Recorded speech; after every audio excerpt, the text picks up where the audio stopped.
Please subscribe my channel, like and share the video। दोस्तों, जैसा कि आप पिछले भाग में देख चुके हैं, बिरजू अपनी भाभीयों के व्यवहार से तंग आकर घर छोड़कर चला जाता है।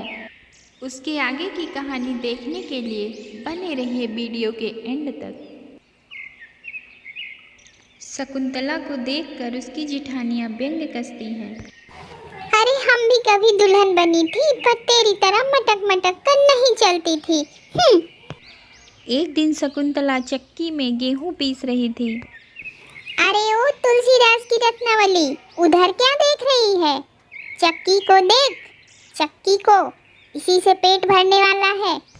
जैसे तैसे दिन बीतते हैं। अगले दिन सुबह हुई और शकुंतला नहा धोकर मंदिर जाती है। से हरे स्वामी जय जगदीश हरे, भक्त जनों के संकट, दास जनों के संकट क्षण में दूर करे।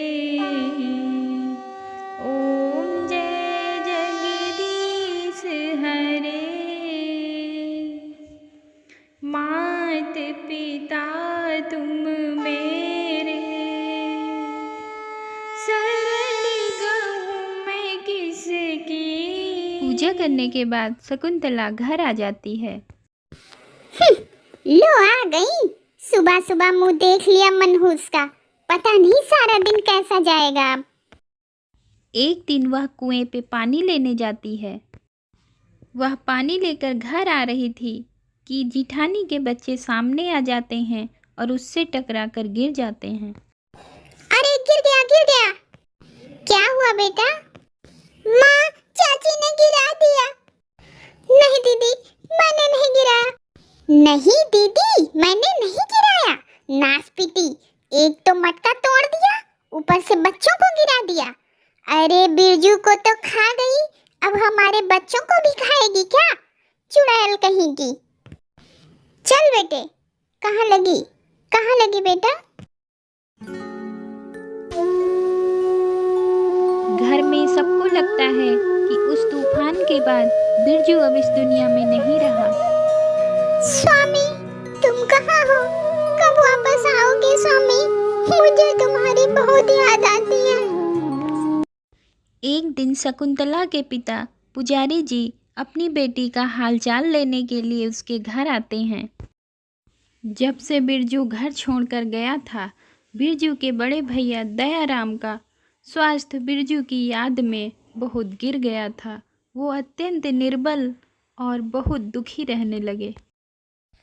बिरजू, बिरजू, बिरजू। बेटा, पुजारी जी आए हैं, मैं उनका सामना कैसे करूंगी? मेरे में हिम्मत नहीं है बेटा। शांत हो जाओ बिरजू की माँ, शांत हो जाओ। ये सब विधाता की इच्छा है। आपकी गोद सूनी हो गई और मेरी बेटी की मांग होनी को कोई नहीं टाल सकता। बिरजू की माँ, शांत हो जाइए, धैर्य रखिए। पर आपकी बेटी ऐसा कहाँ मानती है? वो तो मांग सजाए घूमती है। क्या कह रही हो तुम दोनों? तो इसमें उस बिचारी का क्या दोष? बिरजू के वियोग में पागल सी हो गई है बेचारी, ना कुछ खाती है और ना ही कुछ पीती है। यही सोचकर तो मैं उसको लेने आया हूँ। कुछ दिन चंदनपुर रहेगी तो मन हल्का हो जाएगा। अगर आपको कोई आपत्ति ना हो तो मैं कुछ दिन के लिए उसे अपने साथ लेता जाऊं। शकुंतला का मन हल्का नहीं भारी हो जाएगा। आपके साथ जाकर तो बिल्कुल अकेली हो जाएगी। यहाँ तो फिर भी हम सब हैं। यहाँ हम सब उसका इतना ख्याल रखते हैं, वहाँ तो बिल्कुल अकेली रहेगी और उसका ख्याल कौन रखेगा? तुम ठीक कहती हो बेटी, फिर भी मैं उससे एक बार पूछ लेता हूँ। हाँ हाँ, पूछ लीजिए। अरे निर्मला, चलकर देखते हैं दोनों बाप बेटी क्या बात करते हैं। कहीं वो निगोड़ी बाप को बहला फुसला कर कहीं चली न जाए। हाँ दीदी, अगर वो चली गई तो आटा कौन पीसेगा, बर्तन कौन मांजेगा और जंगल से लकड़ियां कौन लाएगा और कुएं का पानी भी कौन लाएगा? हाँ हाँ, चल देखें तो सही क्या बात होती है बाप बेटी में। पिताजी, पिताजी। रो मत मेरी बेटी, धैर्य रखो। क्या क्या आशाएं लेकर तेरा विवाह किया था, लेकिन सब आशाएं मिट्टी में मिल गई। पिताजी, ये तो सब भाग्य की बात है। शायद मेरे भाग्य में यही लिखा है। हाँ बेटी, भाग्य की बात ना होती तो ऐसा कभी ना होता। ये क्या हाल बना रखा है अपना।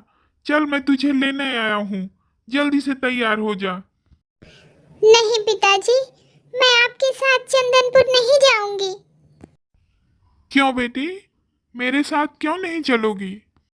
वो कह गए हैं तुम मेरा इंतजार करना, मैं जल्दी ही वापस आ जाऊंगा।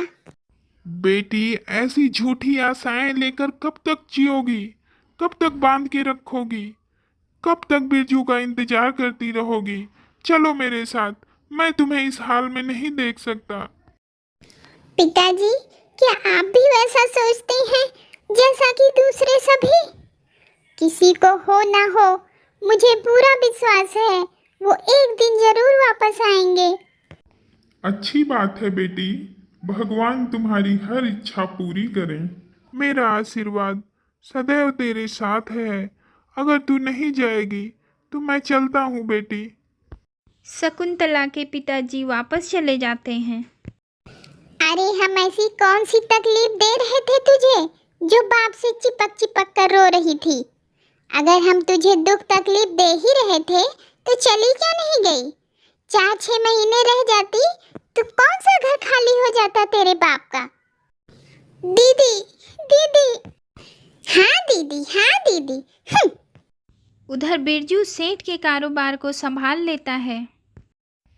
अरे रामलाल जी, आप? जय राम जी की, जय राम जी की सेठ जी। अच्छे तो हैं? सब कुशल से है सेठ जी। आपका बिरजू बड़ा ही होनहार है, क्या इसकी परख है? हाँ हाँ, हम परख कर ही अनमोल रतन लाए थे रामलाल जी। अरे ओ निकम्मी, तू यहाँ राधिका बनी अपने कन्हैया को याद कर रही है? काम कौन करेगा? सारा काम पड़ा है। बस ये बंसी लेके सारा दिन बैठी रहती है, निकम्मी कहीं की। ये बंसी दे इधर। नहीं देगी, नहीं देगी। नहीं देगी। बिरजू की बंसी छीनकर जिठानियाँ तोड़कर फेंक देती हैं और शकुंतला को मारती भी हैं। बड़ी आई है राधिका बनने। शकुंतला रोते हुए अपने पति को याद करने लगती है। स्वामी, तुम कहाँ चले गए स्वामी? मुझे यहाँ किसके सहारे छोड़ गए स्वामी? तुम कब आओगे? तुम कब आओगे स्वामी? जब एक औरत का पति नहीं रहता तो ये समाज और घर वाले उस औरत को और बेसहारा और निसहाय बना देते हैं। एक औरत की दुश्मन एक औरत ही है।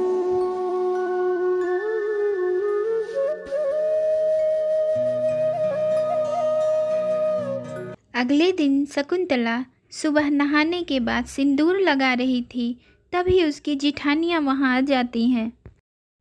अरे कल मुही अपने पति को तो खा गई, कब तक शौक श्रृंगार करती रहेगी? तेरी सजने संवरने की आदत गई नहीं। जाएगी कैसे दीदी? चोर चोरी से जाए पर हेरा फेरी से न जाए। मैं पूछती हूँ रोज रोज ये मांग में सिंदूर किसके लिए भरा जाता है? बोलो। जिन्होंने मेरी मांग भरी थी, मुझे पूरा विश्वास है, मैं पहले भी कह रही थी और अब भी कह रही हूँ, मेरे देवता अवश्य आएंगे। अरे यही कहकर तो तू सबकी आंखों में धूल झोंकती चली आ रही है। अपने आप रावण लीला कर रही है और लोग सोचेंगे राम लीला हो रही है। ऐसी जवानी चढ़ी है तो जाकर कोठे पर बैठ जा। दीदी, बस करो, भगवान के लिए और कुछ न कहो। कहूंगी, 1000 बार कहूंगी, तू उल्टा है। तू कुलच्छनी है। निकाल दे ये बिंदी। नहीं निकालेगी, नहीं निकालेगी। अरे तुझ में अगर जरा सा भी हया शर्म है तो जा जा चुल्लू भर पानी में डूब कर मर जा डूब के। इतना कहकर शकुंतला की जिठानियाँ वहाँ से चली जाती हैं।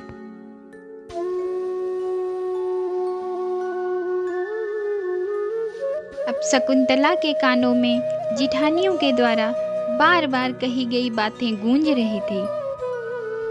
तू उल्टा है, तू कुलच्छनी है, तू उल्टा है, तू कुलच्छनी है, तू उल्टा है, तू कुलच्छनी है। चली क्यों नहीं गई अपने बाप के साथ?